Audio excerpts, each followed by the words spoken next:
Selamat pagi kepada Cik Mas Nita. Pada hari ini kumpulan kami akan membentangkan tugasan kumpulan iaitu pengajaran Nahu Bahasa Melayu. Nama ahli kumpulan ialah Jenika Simba, Monika Lerin dan Monika. Ini merupakan isi kandungan untuk kerja kumpulan kami, iaitu ada pengenalan, permasalahan kajian, batasan kajian, dapatan kajian, perbincangan dan kesimpulan. Untuk pengenalan, video pertama yang kami kaji iaitu video pengajaran dan pembelajaran PDP Bahasa Melayu di tingkatan 2 yang diajar oleh Cikgu Aisyah adalah kata adjektif. Dalam video ini, sebelum Cikgu Aisyah memulakan sesi PDP, beliau membahagikan murid kepada beberapa kumpulan dan mengagihkan belon pelbagai warna kepada setiap murid. Cikgu Aisyah juga menerangkan definisi kata adjektif kepada murid. Dalam video ini, Cikgu Aisyah menekankan 6 jenis kata adjektif kepada murid semasa pembelajaran. Semasa PDP, Cikgu Aisyah membahagikan murid kepada beberapa kumpulan dan meminta ketua kumpulan ke hadapan untuk memilih satu warna yang mengandungi nama ahli kumpulan dan jenis-jenis kata adjektif yang perlu membincangkan dalam kumpulan masing-masing. Di akhir pengajaran, Cikgu Aisyah meminta murid membentangkan hasil perbincangan di hadapan kelas. Untuk video kedua yang kami kaji, iaitu video Bahasa Melayu tingkatan 4 berkaitan dengan bina ayat dengan kata apitan, me, ka dan me ini oleh Cikgu Abdul Ghalib bin Yun. Dalam video ini, beliau memulakan sesi PDP dengan menayangkan tontonan video dari YouTube berkaitan penggunaan kata apitan. Beliau meminta murid untuk mengenal pasti kata apitan yang terdapat dalam video yang sudah mereka tonton. Dalam video pembelajaran tata bahasa ini, Cikgu Abdul Ghalib menerangkan beberapa kaedah pendekatan dan teknik. Dari segi kaedah, itu kaedah kumpulan sebab dalam pedagogi abad ke-21, kaedah kumpulan perlu diberikan keutamaan dan paling penting dalam PDP yang beliau jalankan iaitu murid-murid gunakan teknik transformasi.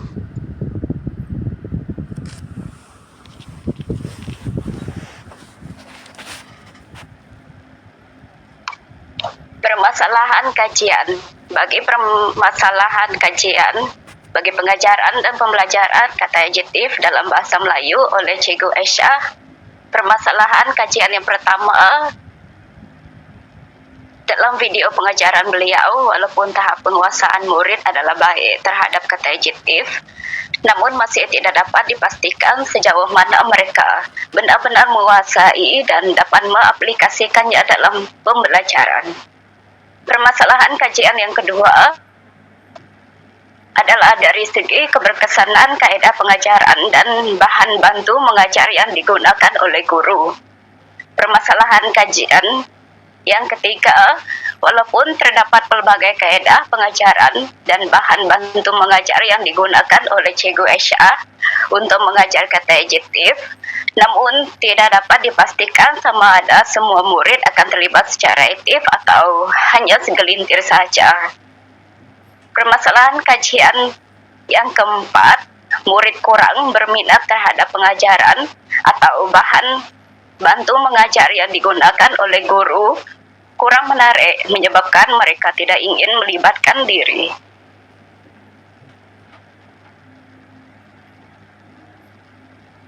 Permasalahan kajian bagi pengajaran dan pembelajaran bina ayat dengan kata apitan, mekan dan me aib dalam bahasa Melayu oleh Cikgu Abdul Ghalib bin Yun. Permasalahan kajian pertama dalam pembelajaran apitan, murid seringkali keliru untuk membedakan penggunaan apitan. Contohnya me, kan dan me ai dalam pengajaran Cikgu Abdul Ghalib. Permasalahan kajian yang kedua, selain daripada itu, penggunaan apitan yang dipilih oleh murid dalam ayat sering tidak tepat dari segi konteks. Permasalahan kajian yang ketiga, seterusnya, kaedah pengajaran terlalu berfokus kepada teknik hafalan dan tidak kontekstual. Ini disebabkan kekurangan aktiviti yang menggalakkan murid untuk membina ayat sendiri secara aktif, menyebabkan murid sukar untuk mengaplikasikannya dengan tepat dalam konteks sebenar. Permasalahan kajian yang keempat, murid tidak diberi cukup peluang untuk membina ayat sendiri secara lisan atau bertulis, dan hanya tertumpu kepada pemilihan jawaban seperti mengisi tempat kosong, bukannya penghasilan ayat.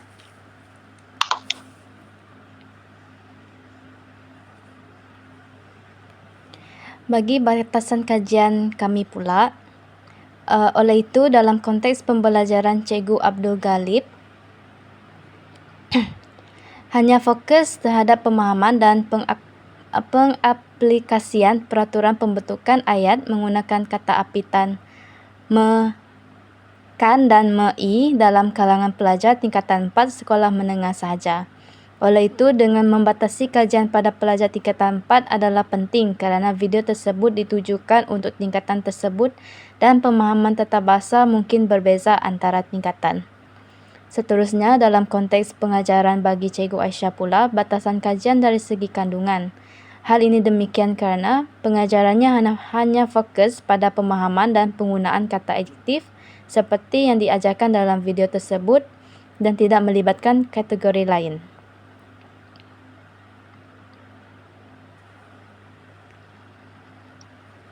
Bagi dapatan kajian bagi pengajaran dan pembelajaran kata adjektif dalam bahasa Melayu oleh Cikgu Aisyah. Dapatan kajian yang pertama, Cikgu Aisyah menggunakan pendekatan berpusatkan murid seperti aktiviti berkumpulan, penggunaan belon dan kad berwarna untuk melibatkan semua murid secara aktif. Dapatan kajian yang kedua, penggunaan belon dan kad berwarna yang digunakan oleh Cikgu Aisyah dalam aktiviti pengajaran dan pembelajaran dapat menarik minat dan perhatian murid sekaligus meningkatkan penglibatan murid. Dapatan kajian yang ketiga, penerangan yang diberikan oleh Cikgu Aisyah tentang topik adalah jelas dengan perancangan pengajaran yang tersusun. Contohnya, definisi kata adjektif diterangkan dengan lengkap, termasuk fungsi dan peranannya dalam ayat.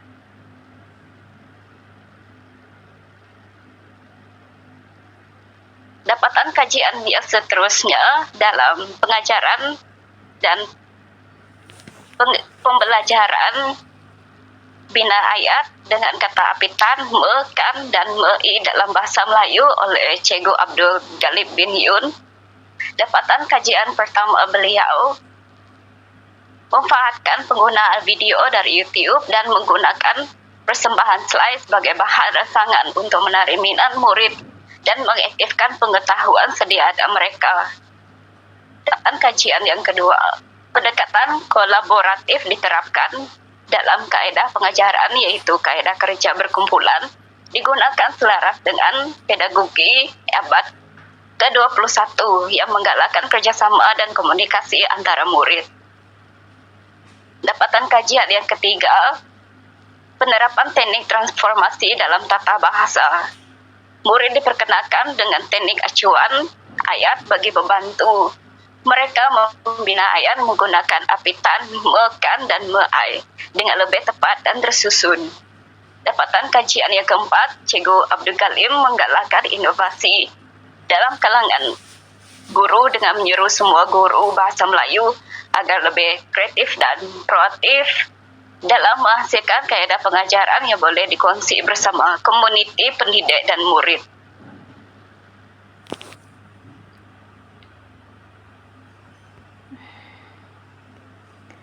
Bagi perbincangan, yang pertama dari segi bahan bantu mengajar, Cikgu Abdul Galib yang mengajar mengenai bahasa Melayu tingkatan 4 yang bertajuk Bina Ayat dengan kata apitan bahan bantu mengajar yang digunakan adalah menggunakan paparan slide pembentangan yang memaparkan kata apitan me, kan, dan mei.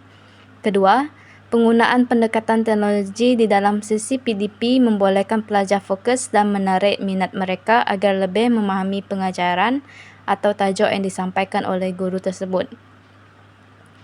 Manakala video pengajaran Cikgu Aisyah pula yang menerangkan pengajaran kata adjektif untuk tingkatan 2, beliau menggunakan bahan yang disediakan oleh beliau sendiri iaitu balon warna-warni kepada pelajarnya. Beliau juga kurang menggunakan pendekatan teknologi seperti penggunaan slide pembentangan di dalam kelas dan hanya menggunakan papan putih untuk menerangkan jenis-jenis kata adjektif. Untuk perbincangan kedua, iaitu melalui pendekatan guru. Pendekatan guru untuk memberikan kefahaman kepada murid oleh Cikgu Abdul Galib di dalam bilik darjah adalah pendekatan deduktif yang menerangkan peraturan diikuti contoh, penekanan pada analisis struktur ayat, latihan berulang untuk pengukuhan dan mungkin perbincangan mengenai pengecualian peraturan. Oleh itu, Cikgu Abdul Galib memperkenalkan terlebih dahulu maksud-maksud kata apitan yang ingin diajarkan seperti kata apitan mekan dan mei. Untuk pengajaran Cikgu Aisyah pula menggunakan pendekatan induktif iaitu pendekatan yang dimulakan dengan sesuatu sebab atau contoh, kemudian bergerak ke hadapan kepada satu generasi. Cikgu Aisyah lebih berorientasikan konteks dan penggunaan praktikal dalam komunikasi. Contohnya di dalam video tersebut, Cikgu Aisyah mengagikan balon berwarna-warni itu kepada murid, kemudian menanyakan beberapa soalan yang berkaitan dengan kata adjektif.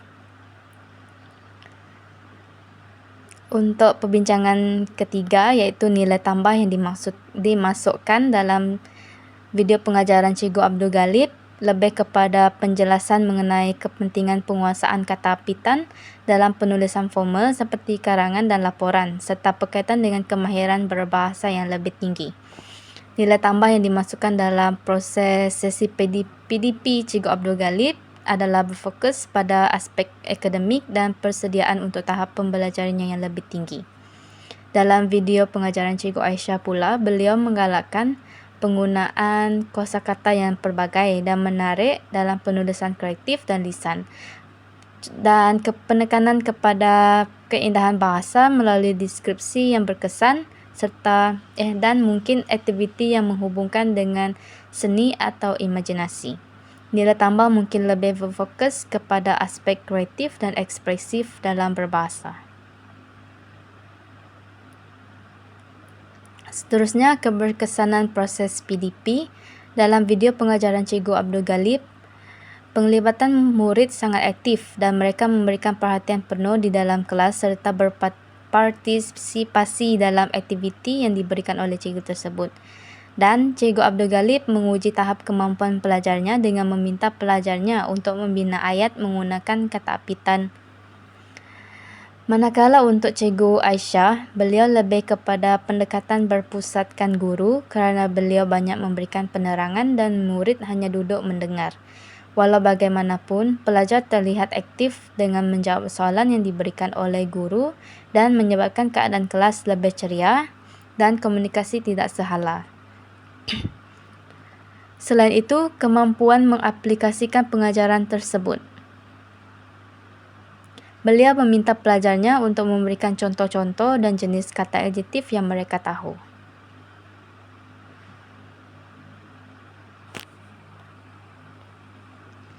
Yang terakhir itu kesimpulan. Kajian ini mendapati bahawa kedua-dua guru menggunakan pendekatan yang berbeza tetapi saling melengkapi dalam keberkesanan pengajaran dan pembelajaran PDP. Dalam video pertama, Cikgu Aisyah menggunakan kaedah repetitif atau pengulangan kerana dapat membantu pelajar untuk mengingat mana kata adjektif. Kaedah ini sesuai untuk meningkatkan ingatan jangka panjang melalui latihan secara berulang dan mengurangkan kekeliruan dengan memberi fokus pada satu jenis kata sahaja. Cikgu Abdul Galib pula menggunakan kaedah penayangan video semasa mengajar dalam kelas untuk menunjukkan kata apitan berfungsi dalam ayat yang berbagai. Kaedah ini membantu murid memahami penggunaan kata dalam situasi sebenar dan bukan sekadar hafalan. Tambahan pula, murid dalam kelas dapat mengaplikasikan pengetahuan dalam pembinaan ayat yang lebih kompleks. Pendekatan ini lebih sesuai untuk murid yang tidak mempunyai asas kosakata dan perlu dilatih untuk menggunakan bahasa secara kreatif. Itu saja dari kumpulan kami. Sekian, terima kasih.